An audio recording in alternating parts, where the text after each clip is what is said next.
Hey everyone, happy holidays. It's Joshua updating you. So, first off, I do want to say a big thank you. Thank you to everybody who shared my campaign. Thank you to everybody who was praying for me, and everybody who still is. And thank you so much to everybody who was able to contribute. You guys are awesome. We're at $2,500. There's $500 left to go.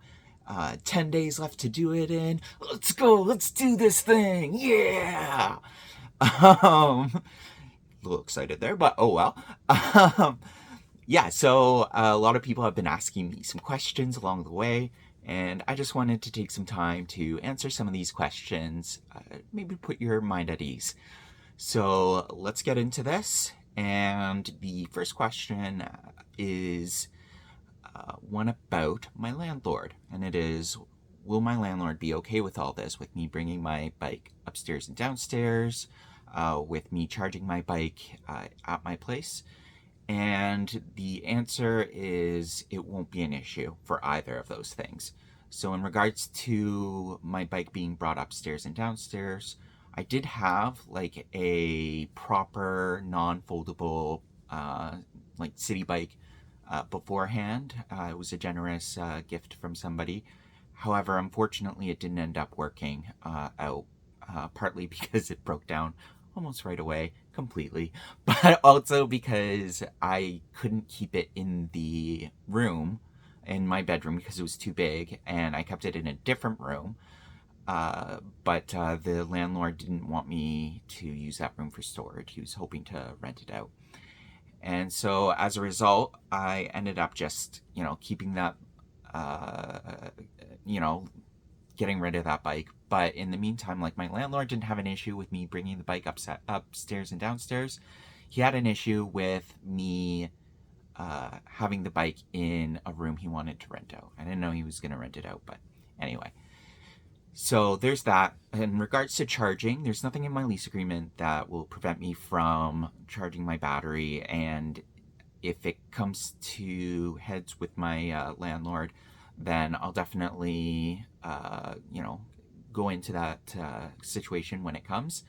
However, given how the energy usage in my house is done, lots of lights being left on all the darn time. My landlord doesn't seem to mind that happening. I would turn them off, and I have turned them off in the past, but 30 seconds later they get turned right back on. So, I mean, is there any real point if you're just off and off and off and on and off and on?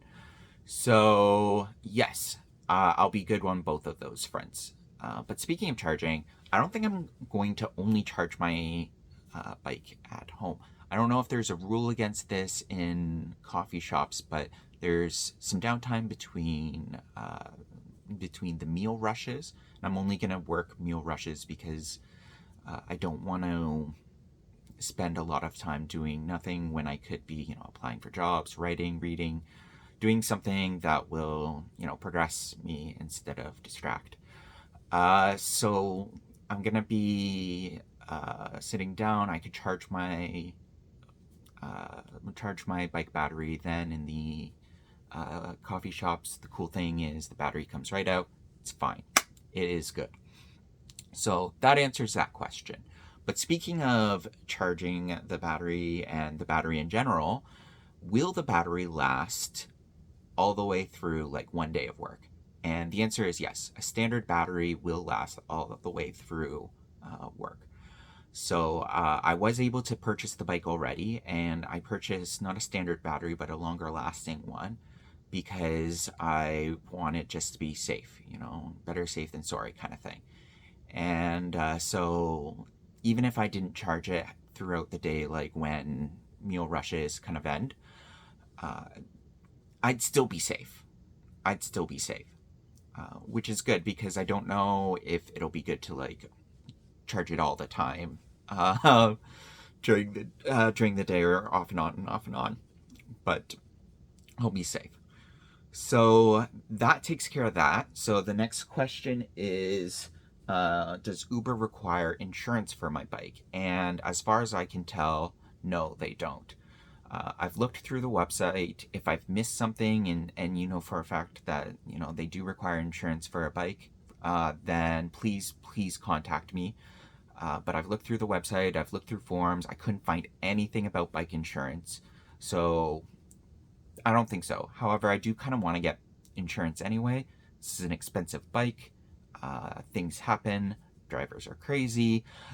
Um, there's a lot of things that could happen where my bike could end up stolen or broken or whatever, and I want to be able to replace it if necessary. This is an investment that is only possible because of your generosity, and I want to do like proper diligence to you by taking care of my bike in the best way possible. So that's how that's going to go down. So the next question is, I believe, yes, will I be able to make money in my neighborhood? No. But that's why I'm not going to be in my neighborhood. I'm going to bust down. I'm going to work on Young Street between Finch and Shepherd. Very heavily populated area. Some days I might go downtown. Again, heavy population. So I won't be making money in my neighborhood, but I'll definitely be making money in a neighborhood. So that's what I'm going to be doing. The next question is, would I be also willing to do like DoorDash, Skip the Dishes, some of the other carrier services, just to make sure that I'm having busy days? And the answer to that is eventually. I'm not going to do it at first. I want to be able to build myself up. I don't want to burn myself out. So I'm going to get used to doing one delivery service, and then we'll go from there, see how it goes. And hopefully I'll be able to do another and then another, and we'll see how it goes. Okay, and the last question is, what will I do if I make $3,000? Make more than $3,000? Will I stop my campaign at $3,000? Will I move forward? I've asked this question of my friends. I've asked this question of my girlfriend. I've prayed about it. This isn't a question that people have asked me. This is a question that I have asked others because I want to know what the good and moral and right thing to do. And what I've gathered from these people is that it's okay to go over 3K. And the reason why I'm at peace with that idea is I have been poor my whole life, and it's been a long time since I've had a job, and there's a lot of things that I need, but don't like it's not a want, it's a need, it's a proper need. A lot of things that I need that I can't get if I don't push forward with stuff and accept extra money that comes my way. Want to end this on the 31st. Want to make the $3,000 total, but even if it goes like a few thousand more than the initial 3,000, I'm still going to keep all the money because there's a lot of stuff that I could do with that money in order to better myself, and these are needs, not wants. So yeah, that's about it. Thank you so much for supporting me. Please share this campaign, pray about it. Give me good vibes if you're not into prayer. And just thank you for being awesome. And yeah, so thanks a lot. Much love and God bless. Bye for now.